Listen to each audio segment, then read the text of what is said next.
Good morning EDJ, welcome everyone to your favorite radio program on the French Riviera. I am Léa Dutroux, your host for your weekly Morning EDJ show.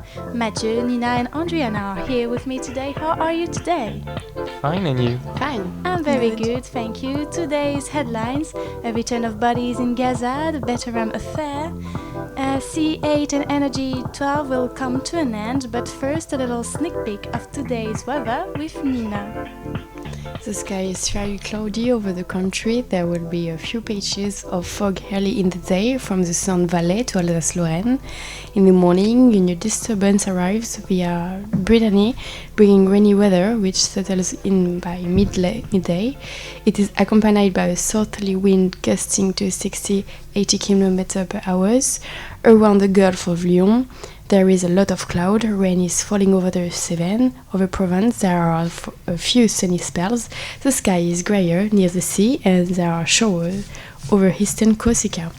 Regarding the temperature, it will be 13 in Brest, 15 in Paris, 17 in Lyon, 19 in Clermont-Ferrand, 21 in Biarritz, and Bordeaux. It's right now 8 a.m. and 6 minutes, your news bulletin of the week right after the jingle.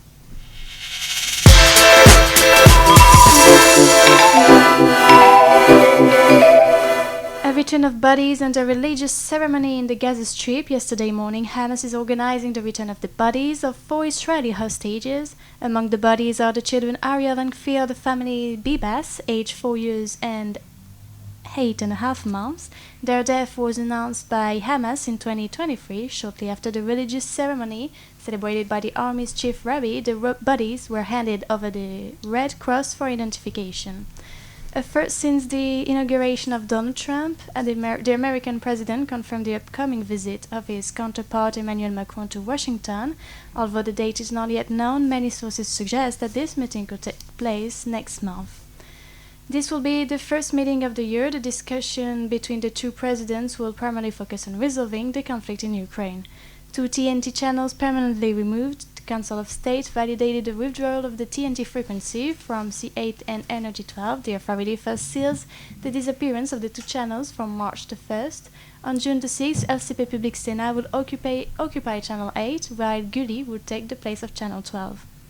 All for whale protection, listen to this song since Thursday afternoon. A whale whose species has not yet been identified has been threatening to strand on the Catalan coast between Saint-Cyprien and Le Barcarès. While the prefecture has since issued an alert, associations are warning of the growing danger of these sea giants. A kitchen catches fire, trapped owner dies. Yesterday night, a fire broke out in the apartment of a non-Nigerian in Nice. Residing on the 5th and top floor of the building, the 90-year-old woman succumbed to her injuries before the arrival of emergency services. 2 other women, aged 18 and 70, were taken care of by firefighters as they were found in a state of shock. An investigation has since been opened to determine the circumstances of the fire. And now for sports, first French victory at the European MMA Amateur Championships. Yesterday, Theo Muris won his round of 16 match against Ukrainian Ilias Vyatum in Serbia.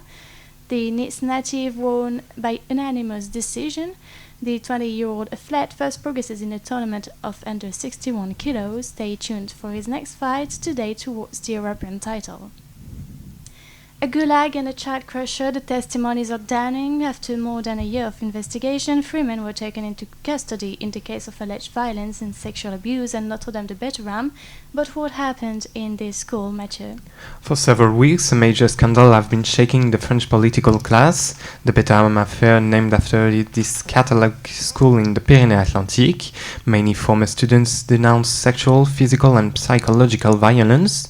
The Bétharram affair is not new. Between 1950 and 2010, hundreds of students have said to have suffered abuse in this private Catholic school, but it took until 2023 and the creation of a Facebook group for people to really speak out. The result, 132 complaints have been filed and a judicial investigation is underway. This week, 3 men were taken into custody for rape, aggravated violence and sexual assault. Then why is François Bayrou implicated? The Prime Minister is not directly accused in this case, but his name is associated with it for several reasons. He is the historic elected official of the region. Three three of his children were educated in Bétharram, and his wife was teacher there. Above all, at all time when he was the Minister of Education, the first reports have already emerged. His detractors accuse him of having ignored these alerts. So did Bayrou really acknowledge this? This is the question. François Bayrou claimed that he never knew about the sexual violence before today. However, several testimonies contradicted this version. An investigating judge claims that he has spoken to him about it in 1998, enough to full suspicion. Faced with this pressure, Bayrou met with the victims group last Saturday and promises additional resources for the investigation, enough to calm the storm. Nothing less certain, the opposition, like the France Insoumise, is demanding his regulation to be continued. Thank you, Mathieu. The other day we witnessed a tragic phenomenon in Australian waters. Andrea mentioned that. Without marine animals, there is no life. Last Tuesday, more than 150 false whales were found on the sand near the Archer River on the west coast of the Tasmania, Australian island. They call them false whales because they are predators of the dolphin family, recognizable by their large teeth. But Australian wildlife officers decided to euthanize individuals that were still alive. 19 lives were taken. The reason? The isolation of the beach and the weather conditions are too harsh to carry out their refloating. Animal behaviorists and marine scientists say the survival rate of stranded whales is low, and that the animals can only survive about 6 hours on land before they begin to deteriorate. While the cause of this tragedy remains unknown, it will be the first mass stranding of false whales in the Tasmania in nearly 50 years. This last year, we can observe the repetition of the same tragedy, but let's remember to all of us that this is tragedy is because of humans and our activity. For example, of how we are killing marine animals, climate change. The temperatures of water change as citizens need to move to save their life. Industrial fishing. With one boat, they are killing millions of fish, but also big animals like whales, sharks. They are really important for marine wildlife. Only one whale can stock 30 tons of CO2, more than forest. Mining of natural resources. Every day we support big industries with our money. They are supposed to help us and protect the environment, but they are lying to us by destroying what planet is giving us every day. Pollution.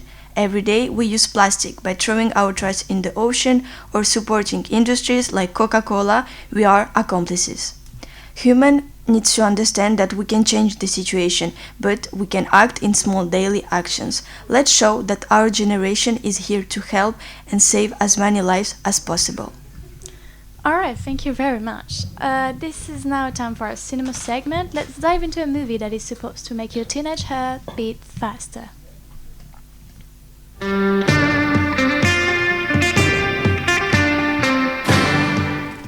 All by myself, don't want to be all by myself. If you too don't want to end up alone like Bridget, this fourth chapter is for you.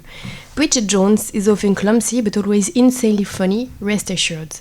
When Bridget's Diary came out in 2001, our hero's minor eating disorders, cravings, and alcohol abuse were equated with mental instability. So it's been 24 years since the beautiful blonde Londoner conquered the screens, and not much has changed since then.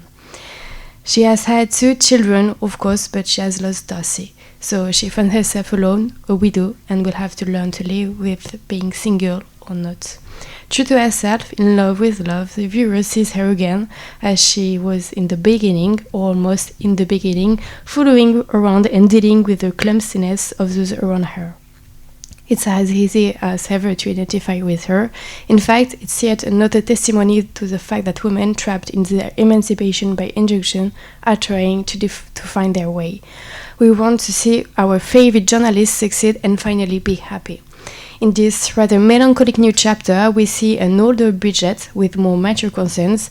She got through so many emotions in this film, including grief, disappointment, fear, affection, and tenderness. The same gags, the same timeless references. Bridget and Daniel's friendship is thread out that runs through the film, and they go through a lot of together. He behaves as he always does. This understanding seducer is in relationship with a young poetess. We see him teaching the children how to make cocktails, and he continues to tease Bridget. Is this film worth seeing? Yes. Will we cry till we can't see straight? Will we laugh until we choke? As it is almost the end of our show, let's debate about a fact that actually happens all over the world.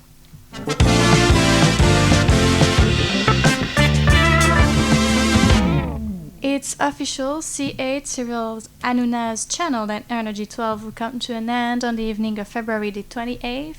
On Wednesday, the State Council rejected their final appeal against the non-renewal of their TV frequencies by Arcom, the broadcasting regulator.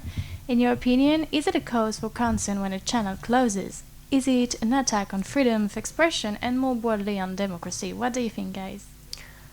I understand the channel because it denounces a climate hostility toward it. But in fact, the Arcom is supposed to regulate the channel, so they have to check some rules.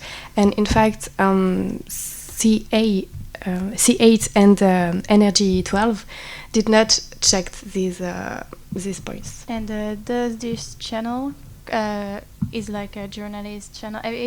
Are there journalists working in there or not? Is Cyril Hanouna a journalist? No, he's a chroniqueur. A presentator, an animator. Okay. Like so what gives him this opportunity to give his opinion on all those topics and attack some people? It's like he's like a figure. I mean, like he's a person that everybody can refer because you're to famous, him. You have the right to say all this shit. I don't think so, but he's liked to be this personage, and in fact, the channel has to pay a lot of money because he has said horrible things, like he's homophobic, he's racist. So he said a lot of things on his channel. Yeah, also the attacks towards Louis Boyard. Is that Yeah, right? of course, yeah. He was condemned yesterday to 4,000 euros about this case, but for me, I don't think you need to close the channel because it's one of the shows that they are the most political chronicles. There are people from the left wing to the right wing, and for me, it's not pluralism. Yeah, it's pluralism, and I don't think you need to close this channel because it's the only one to have this pluralism in television, such as C'est à vous and Quotidien are not really pluralism, so for me, you don't need to close it. Yeah, but do you understand that C8 accumulates 7.6 million euros in fines due to the excel of the sentence of presenter Cyril Hanouna? Yeah, I understand. I know it's problematic because he has, like we said, towards Louis Boyard, and also about the case about the little girl Lola, and also about the COVID. In the show there were a lot of anti-vaccine, so maybe the emission were criticized about that, and I know I saw the emission. I think so. It was on Thursday, and Cyril Hanouna accused Alexis Kohler, the secretary of the European Council, right? No. Sorry. Is it the secretary of what? Of the Élysée, Okay. And he criticized that Alexis Kohler was the main character in this closing of C8. So. Do you watch? So you think he's not right to say that? You think you need to see the proof because he is accusing a big man of the political sphere, but we don't have any proof. So maybe I will wait the proof to see it. It's just thoughts. Yeah, so this proves then this climate of hostility in his channel. So this is a good thing to close it, no? I agree with you. Yeah. Do you guys watch Touche pas à mon poste? I never watch it, but about the last news, I think it's a great idea to close the channel because sometimes they are promoting something that's not great and it affects opinion of people.